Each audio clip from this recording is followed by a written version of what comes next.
Assalamualaikum warahmatullahi wabarakatuh. Balik lagi di kajian online.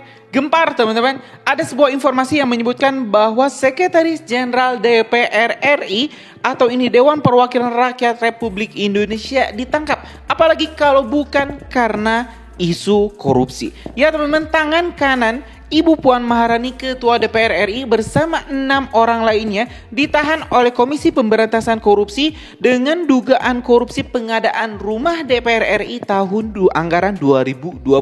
Dan ini cukup menggemparkan dan saya sendiri tidak aneh teman-teman ya.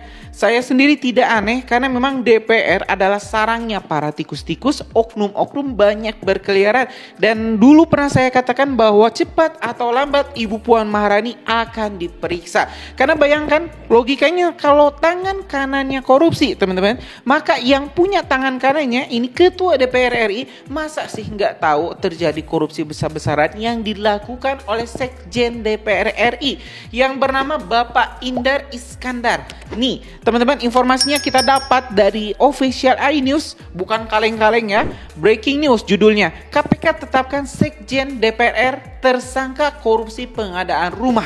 Nah teman-teman, seperti apa informasinya kita bakal tayangkan juga. Yang jelas di sini Ibu Megawati Soekarno Putri saya rasa bakal panas dingin. Ibu Megawati bakal melakukan berbagai upaya cara teman-teman agar Ibu Puan Maharani tidak diciduk. Seperti halnya ini Pak Hasto ya, Sekjen DPR RI, seperti halnya ini Pak Ahok yang juga sudah disebut-sebut terlibat dalam kasus korupsi Pertamina. Jadi satu persatu teman-teman, petinggi PDIP terseret dalam lingkaran korupsi. Berbagai skandal-skandal mulai dibuka oleh KPK yang dulu mungkin 5-10 tahun yang lalu dikuasai oleh Partai Merah sebagai partai penguasa. Tapi saat Pak Prabowo memimpin, orang-orangnya diganti, dewannya diganti, ketuanya dan wakilnya diganti, maka ini baru kelihatan taring dari KPK. Oke deh, tanpa panjang lebar ya, tanpa bullshit ini biar nggak dikatakan hoax, kita tonton video selengkapnya. Yuk teman-teman. Pemirsa, Anda menyaksikan Breaking News bersama saya Aulia Wardani. KPK hari ini menetapkan Sekjen DPR RI Indra Iskandar sebagai tersangka kasus dugaan korupsi dalam perlengkapan rumah jabatan anggota DPR tahun anggaran 2020. Indra Iskandar ditetapkan sebagai tersangka dengan 6 orang lainnya.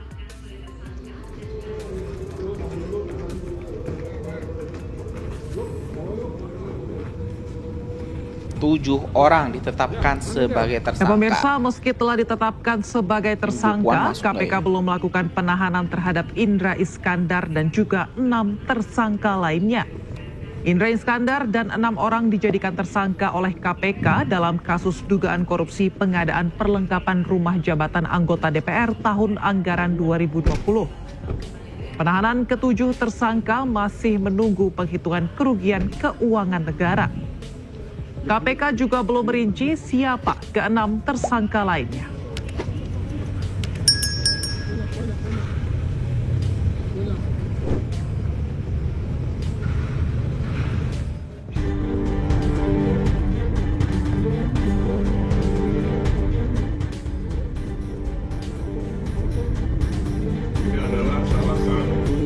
Inilah gambar pemirsa saat Sekjen DPR RI Indra Iskandar mengecek rumah dinas anggota DPR di tahun 2024.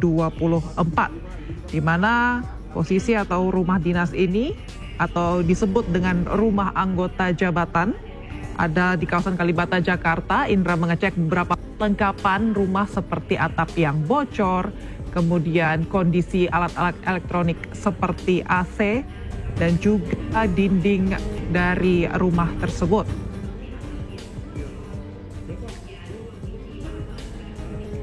Mirsa, informasinya memang seperti terlihat di layar televisi Anda, di mana alat-alat perlengkapan seperti sofa juga terlihat rusak.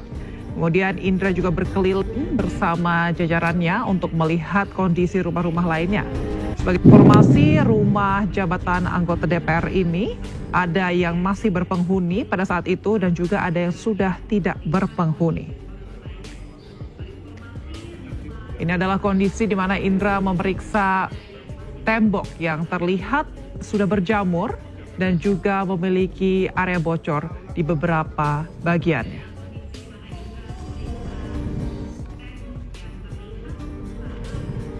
Pemirsa, pemeriksaan rumah jabatan anggota DPR ini dilakukan pada 7 Oktober 2024 lalu, di mana Indra mengecek dengan detail berapa bagian-bagian yang memang dikeluhkan oleh sejumlah anggota DPR, dan juga ini adalah gambar dari sofa yang telah rusak.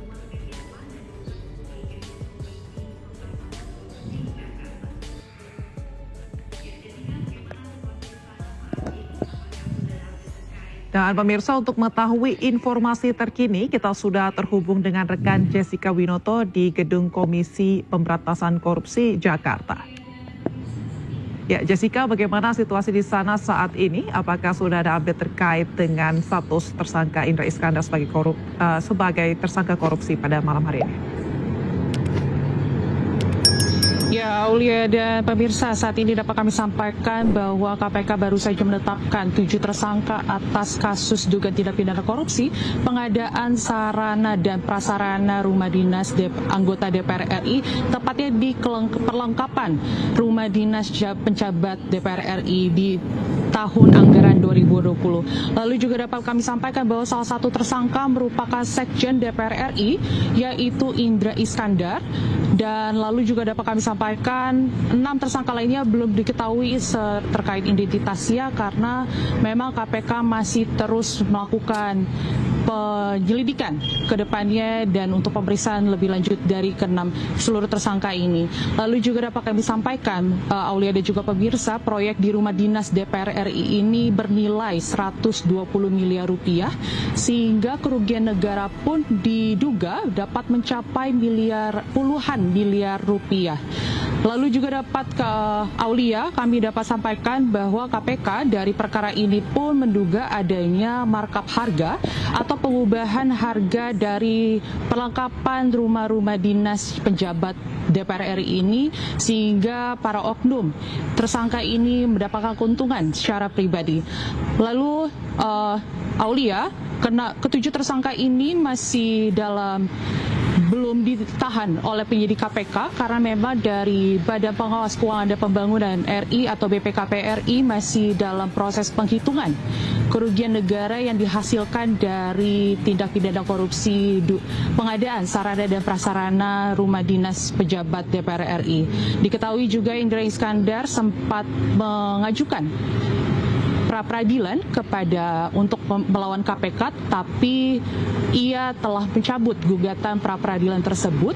Dan untuk kilas balik, Indra Iskandar memang di tahun 2024 yang lalu telah dipanggil oleh KPK tepatnya di tanggal 14 Maret 2024 dan Mei 2024. Sementara itu, Aulia. Baik Jessica, apakah sudah ada informasi terkait kapan mungkin KPK akan merilis nama dari ke-6 tersangka lainnya, mengingat kasus ini sudah bergulir sejak mungkin tahun lalu dan Indra juga sudah dipanggil untuk pemeriksa 2 kali pada tahun 2024. Ya, oleh terkait hal tersebut kami belum dapat menyampaikan apakah kapan KPK akan merilis informasi lebih lanjut terkait identitas dari 6 tersangka lainnya, tetapi saat ini berdasarkan informasi kami dapatkan, KPK masih terus untuk memproses atau menyelesaikan dari perkara ini. Aulia. Jessica, apakah saat ini rumah dinas tersebut ada dilakukan penyegelan atau pengamanan oleh pihak KPK?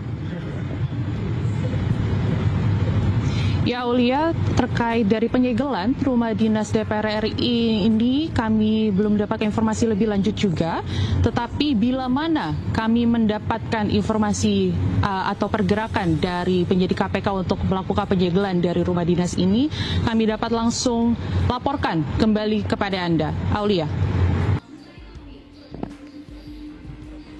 Ya teman-teman, barusan kita telah dengarkan reportase lengkap dari wartawan iNews terkait tindak pidana korupsi pengadaan rumah dinas para anggota DPR RI periode atau tahun anggaran 2020. Kita mendengar teman-teman, selain Pak Iskandar ada 6 tersangka lainnya yang belum dibuka. Kita mungkin boleh mencurigai ketua DPR RI kita juga terlibat atau tidak, itu terlepas teman-teman, itu kepada Anda semua. Tapi saya yakin teman-teman, korupsi sebesar ini mustahil, ini ketua DPR-nya nggak tahu. Kalau misalnya ketua ketua DPR-nya nggak tahu, berarti ya emang nggak kerja, nggak tahu apa-apa. Yang jelas ini pasti bakal banyak petinggi-petinggi DPR RI yang kepanasan karena KPK mulai mengobrak-gambrik ini DPR RI ya sarang tikus kita ini, para pencuri uang rakyat yang berkumpul di sini. Bahkan sekjen DPR-nya sendiri sudah ditetapkan menjadi tersangka. Duh, miris teman-teman. Miris ini negara kita, tiap hari banyak sekali kasus-kasus korupsi. Ya mungkin ya buat saya sendiri teman-teman ya, yang mencari tahu berbagai tindak pidana korupsi, yang selalu mengupdate nih berbagai skandal-skandal, kayaknya nggak pernah kosong gitu. Setiap hari ada saja skandal baru yang ditemukan. Dan kita bersyukur dan kita ucapkan terima kasih kepada KPK dan Pak Prabowo atas ketegasannya untuk memberantas korupsi. Mudah-mudahan Pak Prabowo tidak hanya tajam ke bawah, tidak hanya tajam kepada lawan politik, tapi juga bisa mengawasi ini lingkaran satu ya teman-teman, lingkaran satunya kepresidenan, para menterinya yang juga harus terus diawasi. Mungkin itu informasi kita hari ini. Terima kasih. Assalamualaikum warahmatullahi wabarakatuh.